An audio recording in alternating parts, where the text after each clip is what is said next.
बे CD केसेटनि मुङानो जाहैबाय गामि गांसे आर'नाइ फालिजों मान बावग्रोनो नागिरदों आरोखि गोजोन्थों दायो आङो बेखेवनाय हाबाफारिखौ मावफुंनो थाखाय खावलायबाय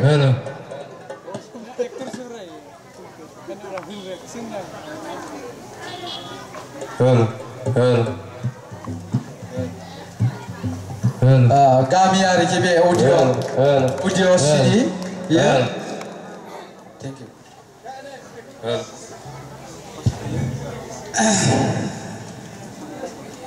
दा रायजो राजा नोंथांमोनखौ बयखौबो खोनासंनो थाखाय खावलायनाय जाबाय गोसोखौ आंनि आखाइजों दुलाराय महरगिरिनि आफादगिरि जानानै बेखेवदों बे हिसाबै आं साफ्रोम रायजो राजाखौ आंनि खर' गंग्लाय खावलायनाय नोंथांमोना बयबो गंफा गंफा बायनानै लानानै बिथांखौ थुलुंगा होयो आरो इयुनाव बेनिख्रुइ साबसिन हामसिन दिहुननो हायो बेखौ मिजिंथिनानै आं बिथांनिसिम रोजा रोजा साबायखर बावनानै आंनि बिबुंथिखौ बेखिनियावनो फोजोबबाय नै दा मेथाइखौ खोनासंनो रायजोफोर अन्नानै आखाइ खबना हो बिथांनिसिम थेंक इउ